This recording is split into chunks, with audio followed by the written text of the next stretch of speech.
Vamos a orar, mis hermanos. Vamos a pedir a Dios que sea la voz de su Espíritu Santo hablando a nuestras vidas, a nuestros corazones. Vamos a orar. Padre, te damos las gracias por concedernos la oportunidad de estar en este lugar. Confiamos, Señor, en que la voz de tu Espíritu Santo llegará a lo profundo de nuestro ser y de nuestro corazón y podremos entender, podremos comprender, Señor, tu voluntad, para poder así, Señor, salir y brindar esperanza a un mundo que está devastado por el pecado, Señor. ¿Qué razón tiene ser una iglesia, Señor, si no brindamos esa esperanza? Así que te damos las gracias, Señor, en el nombre de Cristo Jesús. Amén. Tome su lugar, mis hermanos, por favor.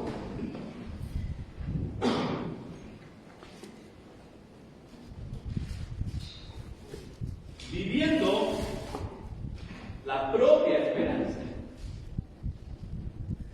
En este mes, hermanos, hemos hablado de un tema muy particular. Mis hermanos que venimos a la escuela dominical recordarán que una de las pláticas que más nos ha tomado tiempo es el entender o el poder llevar mensaje a la persona, a la familia, al amigo que está pasando por tragedias. Y lo interesante, hermanos, es una muy buena pregunta. Sería, ¿cómo podemos brindar esperanza, hermanos, si nosotros no tenemos firme esa convicción? Gracias a Dios, usted y yo somos cristianos. Eso significa que ya no vamos a tener problemas. ¿No? No, claro que no. Hermanos, lo interesante en la vida cristiana y de los pasajes que a mí más me encantan se encuentran en el libro del profeta Isaías, cuando él dice: cuando pases por las aguas, pero ¿sabe qué sigue nada más? Yo estaré contigo, y eso lo dice Dios. Pero Dios no está diciendo en Isaías: ¿sabes qué? Te voy a evitar pasar por las aguas, te voy a evitar pasar por el fuego. No lo dice así. Pero lo que dice es: cuando pases por toda dificultad, Dios dice: yo estaré contigo. Ahora pregunto, hermano, y si respondan, ¿qué aflicciones ha pasado usted? ¿Qué dificultades ha pasado? ¿Enfermedad? ¿Angustia? ¿Qué más? Tribulación. ¿Cómo? Tribulación. ¿Tribulación? Falta de empleo. ¿Falta de empleo? ¿Problemas en el trabajo? Problemas económicos. ¿Problemas económicos? Familiares. ¿Cómo? Problemas familiares. Problemas familiares. Rechazo. O sea, hermanos, vamos a ser sinceros. O sea, la vida cristiana está rodeada y caracterizada por eso. Pero también, hermanos, recordemos que la vida cristiana es la garantía de la bendición de Dios. Y ahí es donde nosotros, hermanos, al comprender lo que Dios está haciendo en nosotros, podemos tener o entender de qué manera la persona que está junto a mí, que no tiene a Cristo, necesita ser ayudada. Y esto es interesante, hermanos, porque cuando Pablo escribe esto a los corintios, pues él andaba en sus viajes misioneros, recordemos esto. Aquí todavía no estaba preso como tal. Sin embargo, él hace una aclaración bien específica y nos da razón de el por qué el Señor, hermanos, en su soberanía, acuérdense de esta palabrita, soberanía, permite eso. Y no todo lo que dijimos, hermanos: enfermedad, pérdida de trabajo, problemas en el trabajo, rechazo, muerte, vamos a incluirle también. Los cristianos también morimos. No es que Dios, hermanos, sea el autor de todas las tragedias. Dios no creó nada de eso. Esto vino como resultado, hermanos, de estar en un mundo fracturado. Y todo comenzó con el pecado. Pero lo interesante, hermanos, es que no es que usted y yo le echemos la culpa a Adán y Eva. Ustedes tuvieron la culpa. porque le aseguro que si nos hubiera puesto a nosotros, la historia no sería diferente. La historia sería igual. Hermanos, tenemos esa tendencia. Y la parte hermosa en esto, hermanos, es que aun cuando el mundo está en un quebrantamiento terrible, al estudiar en las tardes, se acordará que vimos nuestro recorrido en la epístola a los Romanos, el Señor nos dice a través de Pablo que la creación misma gime por su redención. Entonces sí hay una dificultad, hermanos, y una dificultad espiritual. Y no estamos ajenos a nuestro propio sufrimiento, hermanos, ni al de la persona que está junto a nosotros. Caso 1, ¿se acuerdan con qué caso empezamos? Le voy a dar permiso de que saque su acordeón, por favor, su libreta, sus apuntes, porque ustedes toman nota, ¿verdad? Lo hemos dicho, más vale tinta borrosa que mente brillante, ¿verdad? Se les va a olvidar. Una enfermedad crónico-degenerativa. Una mujer, hermanos, con una enfermedad que lleva años transformando su cuerpo. Una mujer que empezó a agacharse hasta terminar encorvada por casi 18 años. Y que lo único que necesitó, hermanos, para la paz en su corazón fue tener un encuentro con Jesús. Jesús es el autor del milagro. Si aún así, hermanos, Jesús no la hubiera sanado, esa mujer hubiera alcanzado la mayor misericordia porque se encontró con Jesús. ¿En dónde estaba el secreto del éxito allí, hermanos? Estaba enfrente de Jesús. El problema, hermanos, es cuando a nosotros se nos presenta un caso así y no sabemos qué hacer. ¿Qué le digo? Hermanos, las personas no están obligadas. Por el caso nuestro, como consejeros, como hermanos, personas que queremos ayudar, no estamos obligados a tener todas las respuestas. De hecho, les doy una gran noticia: no las tenemos. No tenemos las respuestas de todas las cosas que pasan. Pero sí conocemos a Jesús. Y ahí es donde tenemos que hacer hincapié. ¿Se acuerdan a dónde estaba esta mujer cuando fue sanada? En la sinagoga. En la sinagoga. Fue al día de reunión, hermanos, y resulta que ahí se encuentra con la predicación de la palabra y Jesús diciendo: hoy se ha cumplido la mejor profecía de todas. El Mesías está aquí. Caso 2, ¿se acuerdan cuál fue el caso 2? Una enfermedad excluyente. Una enfermedad excluyente. Aquí se nos habla de un hombre con lepra. Y entendíamos, hermanos, que una persona que tiene lepra no puede regresar a su casa, y si regresa, expone a todos los que viven ahí. Una persona con lepra tenía que ser echada fuera, no solo de la casa, sino de la ciudad, sin poder acercarse, y esas personas morían en un abandono total, hermanos, expuestos solo a la misericordia de la gente que les aventaba o bien dinero o bien alguna comida, pero estaban fuera. Poníamos el caso más cercano, ¿se acuerdan? Las personas cuando llegó el COVID aquí, hermanos, era terrible, porque las personas que cayeron enfermas de gravedad y que algunas perdieron la vida, hermanos, morían solas. Y ya no podían regresar, es más, ni siquiera servicios funerarios se permitía. ¿Se acuerdan? Fue terrible. Escuchar, hermanos, decir: quisiera haber abrazado a mi abuelo, quisiera haber abrazado a mi esposa, y se la llevaron, se quedó enterrada y ya no salió. Pero lo que caracterizó a este hombre, hermanos, en una enfermedad, en esa condición, fue que en su corazón estaba una esperanza, y era Jesucristo. Se acercó y le dijo a Jesús: si quieres, puedes sanarme. Y hermanos, este es un caso hermoso para conocer la diferencia entre soberanía de Dios y la voluntad de Dios. La soberanía de Dios, hermanos, consiste en que Él permite lo que está ocurriendo. La condición de la tierra la establecimos a la verdad del pecado. No podemos culpar a nadie. Jesús dice en el Evangelio de Juan que la luz vino al mundo, pero los hombres amaron más las tinieblas que la luz. Así que Dios no es el autor de nuestro sufrimiento, pero estamos en sufrimiento.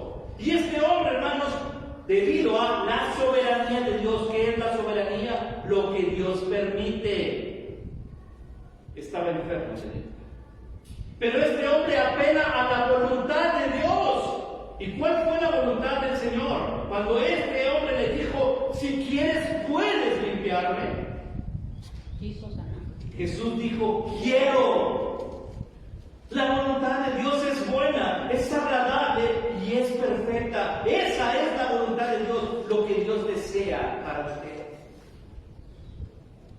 Ahí, hermanos, está una diferencia increíble. Caso 3. No pierda, por favor, hermano, su cita de la segunda carta a los Corintios y vamos al Evangelio de Juan. Evangelio de Juan, capítulo 9.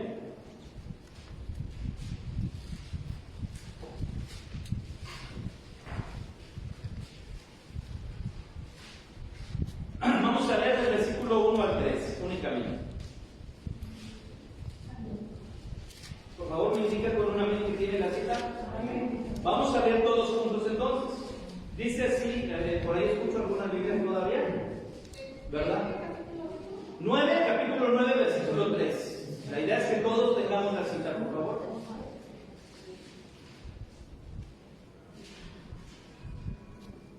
Me encanta ese sonido. Ok, sí lo tenemos ahora sí, ¿verdad?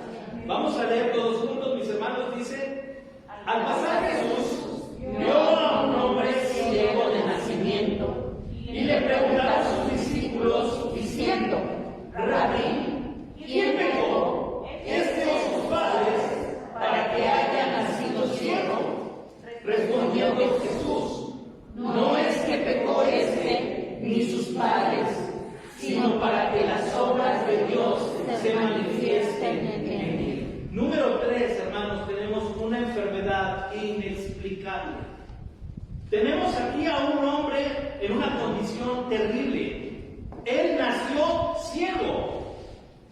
No podía jamás, hermanos, en su vida supo distinguir el rostro de su papá, de su mamá. No sabía cómo se veía el sol, no sabía de qué color eran los árboles. Nunca.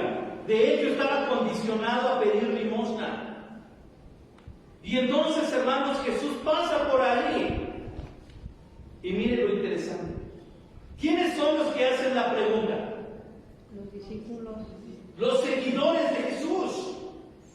No la gente que estaba ahí de chismosa. Dice, recordemos que había 3 grupos siguiendo a Jesús. Y los 2 primeros hablaban de cierta lealtad, los apóstoles y los discípulos. El tercer grupo era la gente que quería comer gratis, que quería que les sanaran gratis, o los que buscaban una pan en Jesús. Sin embargo, hermanos, la duda natural nace en el seguidor de Jesús. ¿Por qué está pasando esto? Y no sé si usted le ha preguntado alguna vez a Dios esto. ¿Por qué me estará pasando esto? Y a nuestra mente pueden venir un montón de cosas, hermanos, sin sentido. Tal vez me porté mal, tal vez es la condición, la gente de afuera dice el karma, ¿verdad? Karma instantáneo me tocó. Hermanos, hay consecuencias de nuestras malas decisiones, déjese del karma. O sea, si yo no hago la voluntad de Dios, no puedo ver bendición. Pero aquí lo interesante, hermanos, es que aún a los cristianos les pasan toda la lista que dimos. Y preguntamos, ¿por qué a la gente buena le pasan cosas malas? Pero a mí ya se me quitó esa pregunta, de verdad, cuando entendí la respuesta. ¿Por qué le pasan cosas malas a gente buena si eso no existe? Porque Pablo dice que no hay justo ni a uno. O sea, no somos buenos. No somos buenos. Así que solamente cosas malas que han pasado a gente buena una vez, y fue al Señor Jesús. De ahí en fuera, hermanos, nosotros estamos condicionados a. Pero lo interesante es por qué si me esfuerzo, por qué si lucho. Tengo dificultad con mi esposa, con mis hijos, en mi trabajo. Tengo dificultad con mis vecinos. ¿Qué es lo que está pasando? Tenemos que evaluar nosotros nuestra vida, hermanos, nuestro corazón. ¿Y sabe qué es lo interesante? Este hombre, hermanos, la pregunta que nace en el corazón de los discípulos: vamos a buscar un culpable, porque es la única respuesta. Para que este hombre esté ciego, o él pecó desde el vientre de su madre, porque ya nació ciego, O los papás hicieron algo bien malo al punto de que los está castigando Dios con un hijo así. Hermanos, o sea, ese es nuestro pensamiento terrenal y es terriblemente equivocado. Jesús les da una lección increíble. No se trata de buscar culpables. Hay una novela, hermanos, se la recomiendo mucho. Se llama El prisionero de la tercera celda. Es un libro, no le llevará más de una media tarde leerlo, está muy corto, para entender la razón, hermanos, de nuestro pensamiento.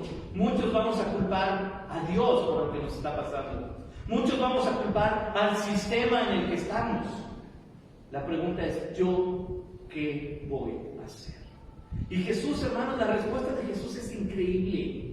Porque lo que hace es tomar la condición del mundo fracturado, del mundo quebrantado, para que Dios sea glorificado. Y recuerde que siempre que Dios es glorificado habrá bendición. Así que lo que hace Jesús al responder la pregunta, Señor, ¿quién pecó, este o sus padres? ¿Y qué manera tan fea de decir, ¿a quién pecó este? ¿Verdad? Hasta despectiva es. ¿O sus padres? Y Jesús dijo, no, ni siquiera pecó él, ni siquiera pecaron sus padres. Hay algo, ya es un sistema corrompido, ya hay un problema, hermanos, que incluso la genética, el alimento, el agua, todo va a provocar este tipo de dificultades. Pero ¿sabes qué? Les dice Jesús, Dios puede hacer que esta dificultad sea transformada en una línea que se llama bendición para que todos terminen glorificando a Dios. Hermano, su problema será usado por Dios para que usted sea bendecido y Él sea glorificado. ¿Se da cuenta entonces cómo cambian nuestros problemas? Y no estoy hablando de, hermano, le va a ir bien en la vida, claro que no. Porque si hay recorte de personal también le puede tocar a usted. Porque si hay una epidemia en el mundo también nos podemos contagiar nosotros. Porque si yo no tengo buena comunicación con mi esposa, claro que habrá malos entendidos. Porque si yo no soy un buen ejemplo para mis hijos, claro que puedo exponerlos al pecado. Entonces tengo que aprender, hermanos, a considerar cuál es la voluntad de Dios antes de llegar y decir, ¿qué es lo que está pasando? Porque hay un pecado aquí. No. Señor, esta es mi circunstancia. Ojo, si hay pecado y usted y yo sabemos que es debido a un pecado, sí tenemos que proceder. Hay que arrepentirnos y hay que acercarnos al Señor. Pero una vez, hermanos, que el Señor ejecuta su bendición, porque Él es bueno, de verdad que es bueno. Y mire, hermanos, o sea, si yo le preguntara, hermanos, ¿ustedes son méritos en esta semana para ganarse la voluntad de Dios? No. Pero fui al culto de oración, ¿verdad? Vine, estuve presente, oré, evangelicé. Jesús dice, cuando hayas hecho lo que tenías que hacer, dite a ti mismo, siervo inútil soy. Porque lo que tenía que hacer, eso hice. ¡Cumplimos! Hermanos, eso significa una cosa, no merecemos la misericordia de Dios. Pero estamos vivos por la misericordia de Dios. Nosotros tal vez lo alcanzamos a entender, la gente de afuera no. Y la gente sin Dios va a cuestionar y va a decir, bueno, si Dios existe, ¿por qué? Esa va a ser la pregunta. ¿Por qué me pasa esto si soy buena persona? Si Dios existe, ¿por qué hay guerra? A ver, Israel es el pueblo de Dios según la Biblia. ¿Por qué está en guerra? ¿Por qué Dios permitió guerra? A ver, ¿por qué los niños del África se están muriendo de hambre, verdad? Si Dios existe, no debería existir esto. La pregunta es que una persona, hermanos, que ha conocido a Dios en persona, se da cuenta de la condición terrible en la que está el mundo y no es culpa de Dios. Dios hizo lo más sublime que podía haberse hecho para transformar nuestro entorno, hermanos. Él entregó a su Hijo para que el mundo fuera transformado. Él vio a su Hijo en una cruz, golpeado, colgado y humillado, para que usted y yo fuéramos transformados. Así que entonces la voluntad de Dios, de la misma forma que le dice al leproso, quiero que estés bien, quiero que seas libre.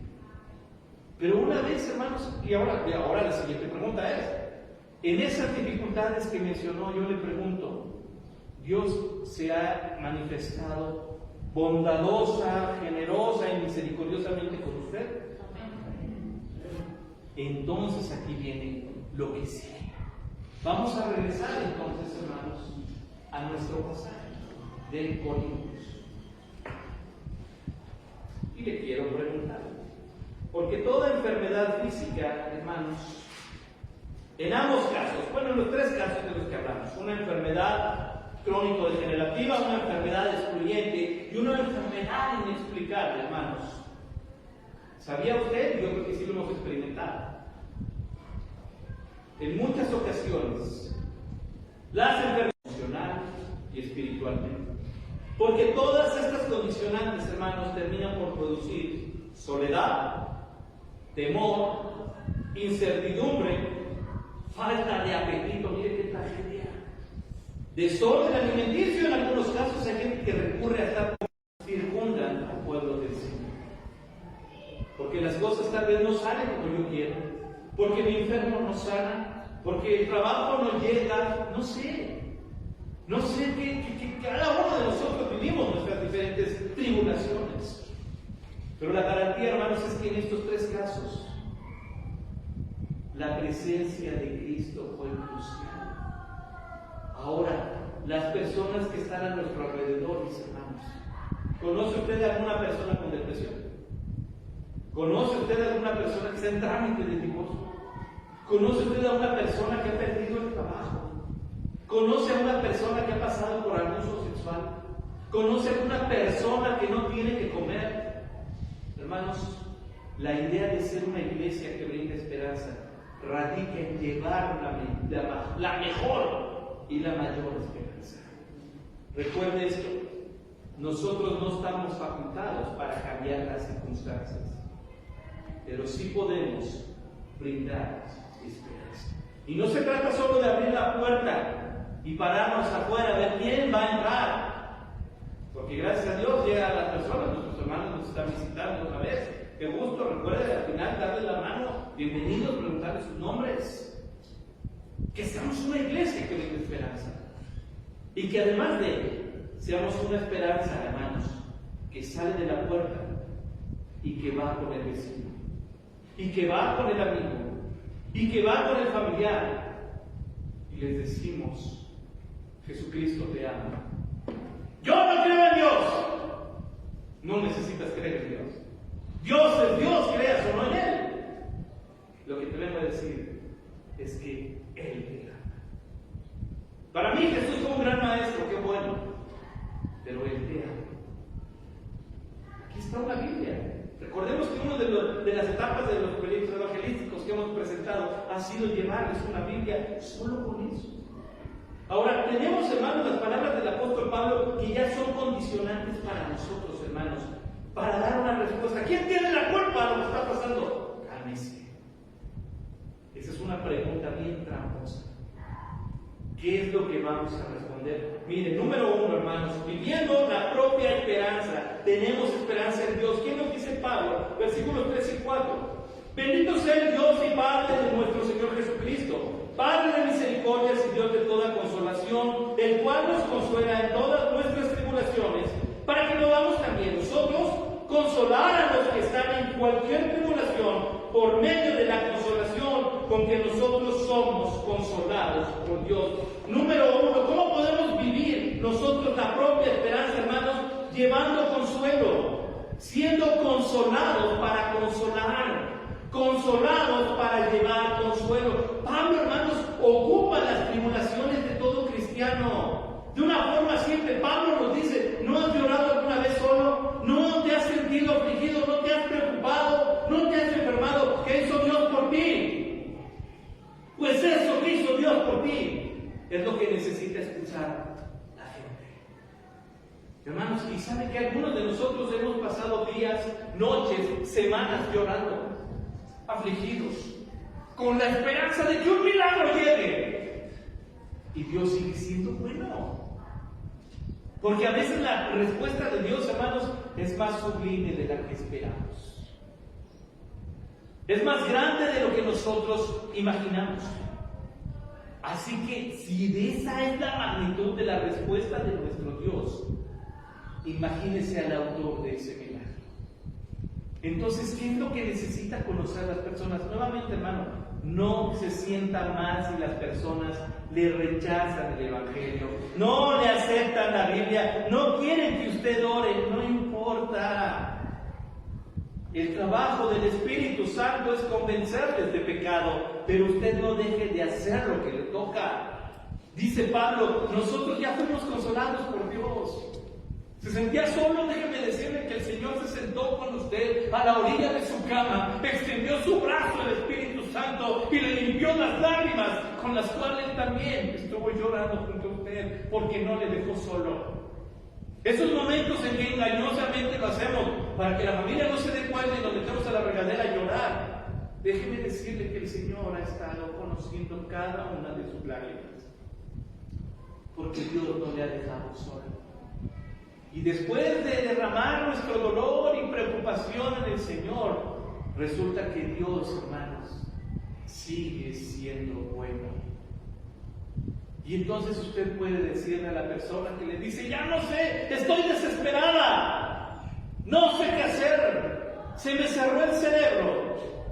Usted puede decirle con seguridad, a mí Dios nunca me ha dejado solo.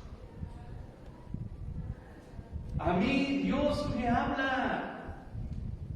¿Cómo le haces? Abro mi Biblia y encuentro promesas tremendamente hermosas.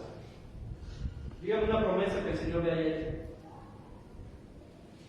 Yo estoy contigo todos los días hasta el fin del mundo. Yo estoy contigo todos los días hasta el fin del mundo. Eso significa que nunca va a estar solo. ¿Qué otra promesa le ha hecho el Señor? Nunca te desampararé. ¿Qué otra promesa le ha hecho el Señor? Mi Dios suplirá todo lo que os falta. Provisión. ¿Qué otra promesa le ha hecho el Señor? Cree y serás salvo. Salvación y esperanza para el hogar. ¿Qué otra promesa ha hecho el Señor? No te preocupes, No te preocupes, obviamente estamos hablando de esperanza. el que habita al abrigo del Altísimo morará bajo la sombra. ¿Quién es eso? Morará bajo la sombra del Altísimo. Y ese tiene implicación material, aquí terrenal y espiritual. Hermanos, tenemos una cantidad increíble de promesas.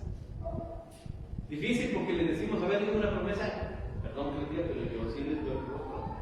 Y luego nosotros hablar para recordar. Las promesas de Dios son abundantes. Debemos tener convicción, hermanos, porque aquí Pablo dice, bendito sea el Dios y Padre de nuestro Señor Jesucristo, Padre de misericordia y Dios de consolación. Ojo, ya ve todo lo que es nuestro Dios. Y estamos hablando de dificultades. Padre de misericordia y Dios de consolación. Ahora, ¿qué es lo que hace? Él nos consuela en todas nuestras tribulaciones. ¿Para qué? Para que andemos caminando y brincando en la calle, no tengo problemas. Dice, para que podamos también nosotros consolar a los que están en cualquier tribulación. Ahí es donde entra el trabajo de la iglesia que brinda esperanza. ¿Cómo? Por medio de la consolación con que nosotros somos consolados. ¿Cómo le consoló Dios? Se apareció una luz brillante en su habitación, hermanos, y tembló la tierra y su cama se levantó porque Dios le iba a dar una promesa. Algunos tuvimos que caer, hermanos, de rodillas, bajar el rostro y decir, Dios, ayúdame. Y Dios nos dio en su palabra promesas que acabamos de escuchar. Nadie podrá hacer de frente todo lo que Él cumplirá. ¿Ha visto usted los 10 mandamientos de echar con gesto de la Semana Santa? ¿Cómo estaba Dios ahí, verdad? Pues Dios le dice a Josué, como estuve con Moisés, contigo estaré. ¿Qué significa eso? Hay esperanza. Ahora, esto lo tengo que empezar a creer yo. Estar convencido de esto para poder llevar consuelo a los demás. No se trata, hermano, de que usted sea experta en las emociones humanas. Mire, si usted la aprieta aquí atrás en la hipófisis del cerebro, usted, con que usted esté convencido, hermano, y su vida refleje esa seguridad, es suficiente. La bendición y la misericordia de Dios se manifiestan, fíjese bien, en la tribulación.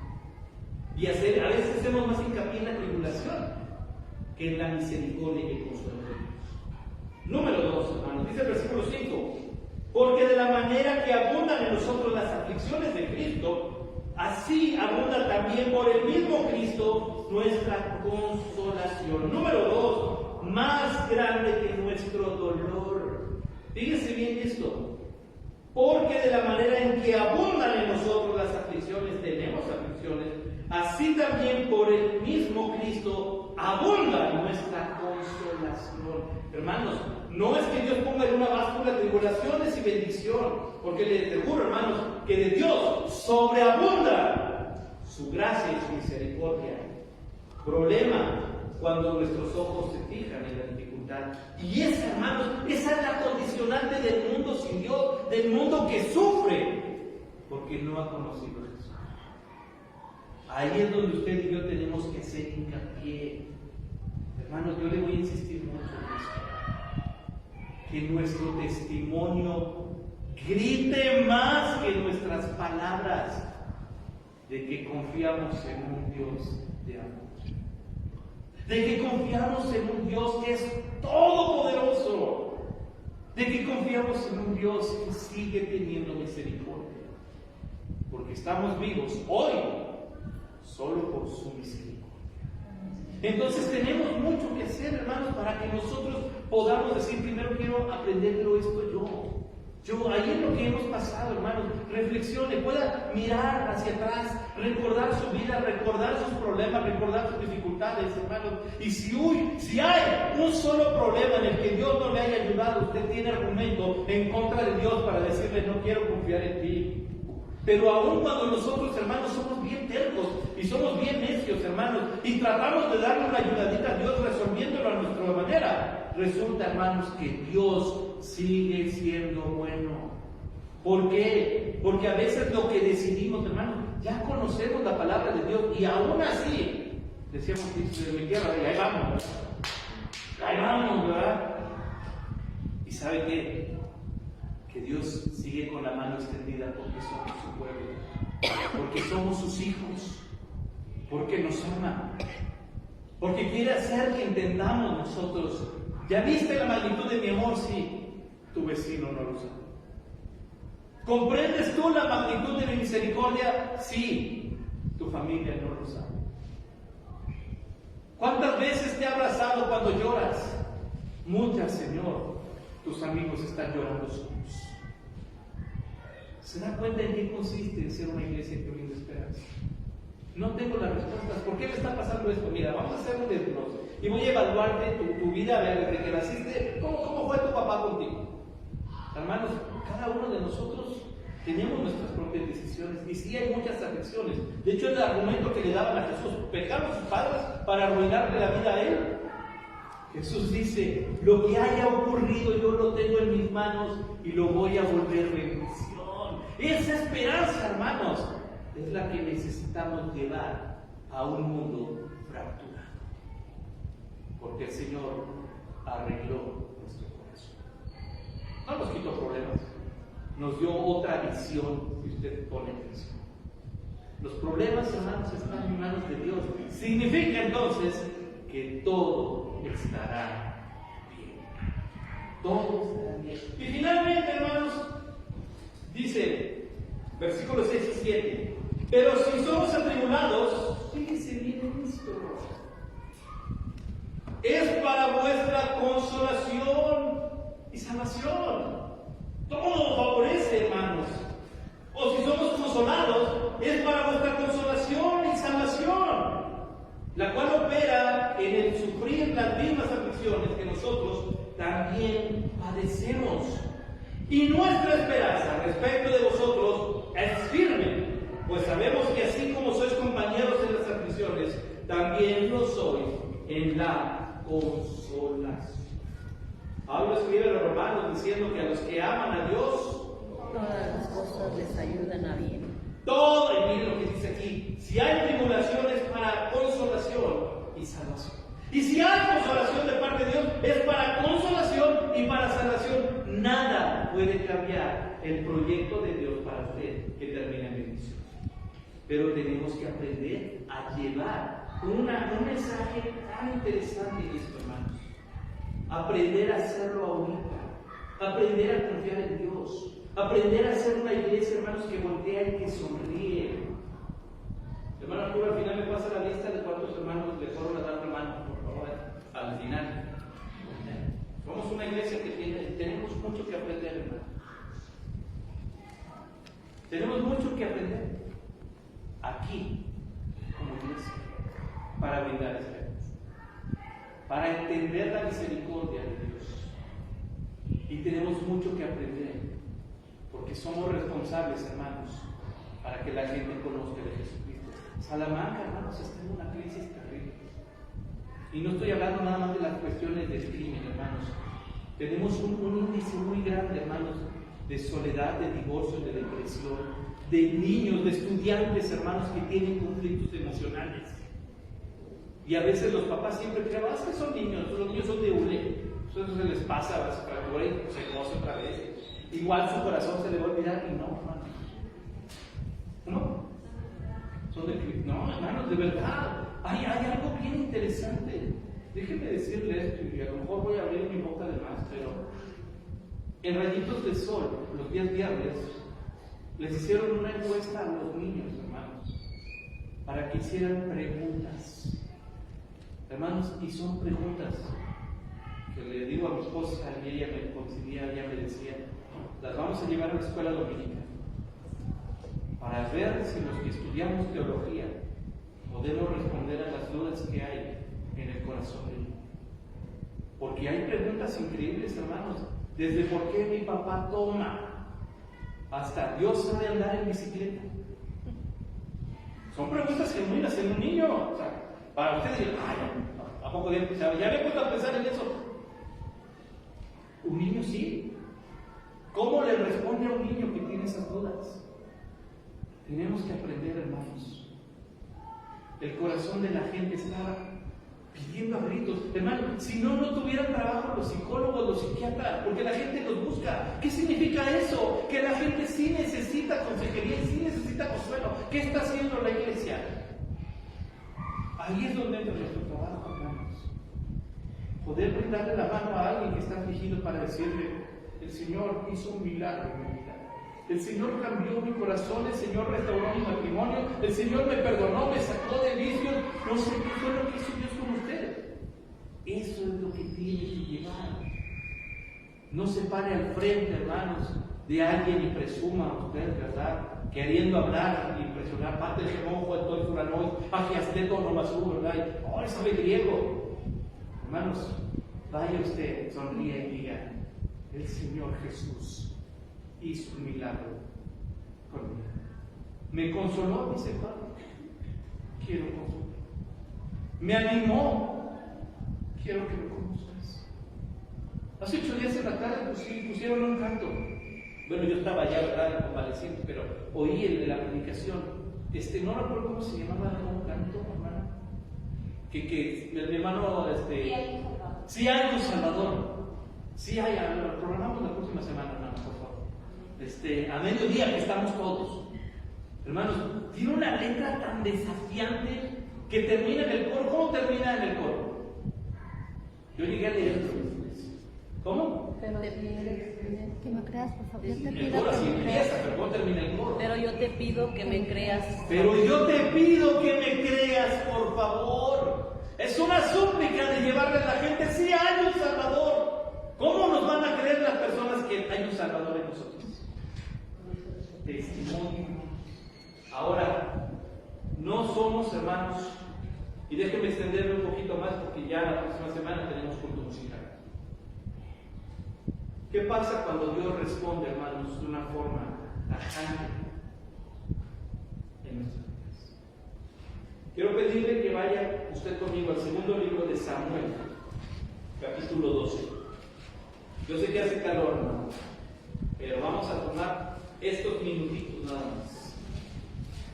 Segundo libro de Samuel, capítulo 12. Vaya leyendo con su mirada, por favor. Déjeme leer a mí del versículo 16 al versículo 23. ¿Qué pasa cuando Dios decide dar una respuesta como no la esperamos? Solo indíqueme que tiene la cita, hermano. Yo la voy a leer. Usted vaya leyendo con su mirada. Dice así: entonces David rogó a Dios por el niño, y ayunó y entró y pasó la noche acostado en tierra. Y se levantaron los ancianos de su casa y fueron a él para hacerlo levantar de la tierra, mas él no quiso ni comió con ellos pan. Y al séptimo día murió el niño. Y temían los siervos de David hacerle saber que el niño había muerto, diciendo entre sí: cuando el niño aún vivía, le hablábamos, y no quería oír nuestra voz. ¿Cuánto más se afligirá si le decimos que el niño ha muerto? Mas David, viendo a sus siervos hablar entre sí, entendió que el niño había muerto. Por lo que dijo David a sus siervos: ¿ha muerto el niño? Y ellos respondieron: ha muerto. Entonces David se levantó de la tierra y se lavó y se ungió, cambió sus ropas y entró a la casa de Jehová y adoró. Después vino a su casa y pidió, y le pusieron pan y comió. Y le dijeron sus siervos: ¿qué es esto que has hecho? Por el niño viviendo aún, ayunabas y llorabas, y muerto él te levantas y comiste pan. Y él respondió: viviendo aún el niño, yo ayunaba y lloraba, diciendo: ¿quién sabe si Dios tendrá compasión de mí y vivirá el niño? Mas ahora que ha muerto, ¿para qué he de ayunar? Porque ¿podré yo hacerle volver? Yo voy a él, mas él no volverá a mí. Hermanos, ¿qué pasa cuando Dios contesta de una forma perfecta, pero no es acorde a lo que nosotros pedimos? Hermanos, el hijo de David y Betsabé estaba enfermo. Y lo que hace David, hermanos, es ir y postrarse delante de Dios y ayunar y orar y pedirle a Dios de todo su corazón para que su niño se salve, para que su niño sane. Y no quiere ser interrumpido en esa petición, porque es genuina su petición delante de Dios por un ser amado que está enfermo. ¿Y sabe qué? Que Dios le contestó o no le contestó. Sí, contestó. Sí le contestó, pero no a la manera que tal vez esperábamos nosotros. Y creo que muchos hemos pedido a Dios así por un ser amado: Señor, sana. Señor, levanta. Y Dios contesta de una forma increíble. Y entonces David nos da una lección increíble, hermanos. Porque cuando esto sucede, David no quería, hermanos, tomar alimento, no quería tomar agua, no quería levantarse. Y había temor en sus siervos. Y ahora que el niño murió, ¿qué le vamos a decir? Todavía más complicado. Pero David sospechó algo al verlos cuchicheando por ahí, ¿verdad? Preocupados, tronándose los dedos. Ya murió el niño, ¿verdad? Y le dicen, sí. Ahora, la parte interesante de David, hermanos, se levanta de su lugar de aflicción, va a su casa, se baña, se cambia y va al templo a orar. Va al templo a orar ante la noticia de la muerte de un ser humano. Y después de eso, se va a su casa y quiere que le lleven un taquito. Y le preguntan: ¿qué es esto? David entiende algo, hermanos. No podemos ir en contra de la voluntad de Dios. Lo que nos resta a los que estamos en tierra es continuar con la esperanza. Esta parte, hermanos, es importante que la entendamos nosotros, porque podemos caer en depresión. Cuando la voluntad de Dios se realiza, es porque la voluntad de Dios es perfecta y nada lo va a modificar. Y entonces David dice unas palabras hermosas: yo voy hacia él. ¿Qué significa eso? Él ya no va a venir a mí, pero yo voy a él. ¿Qué significa eso, hermano? En algún momento David también va a morir. Y él está consciente, hermanos, de su vida y de la voluntad de Dios. La voluntad de Dios siempre será perfecta.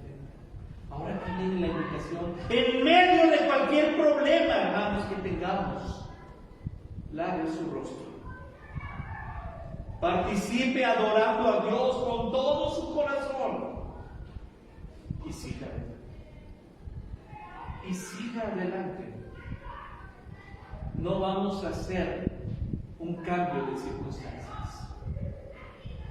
Vamos a seguir adelante hasta donde el Señor permita nuestra existencia. Pero recuerden, hermanos, que lo que decida Dios será motivo de adoración. Lo que decida Dios será para nuestra consolación, pero lo que decida Dios será un compromiso para que brindemos esperanza. Así que gloria a Dios, benditas tribulaciones, hermanos, porque entendemos, saboreamos y vivimos los brazos del Padre Celestial alrededor de nosotros. No sé si usted lo ha intentado hacer o si está en aflicción. Llorar con toda su alma, pero no solo. Llore en la presencia de Dios.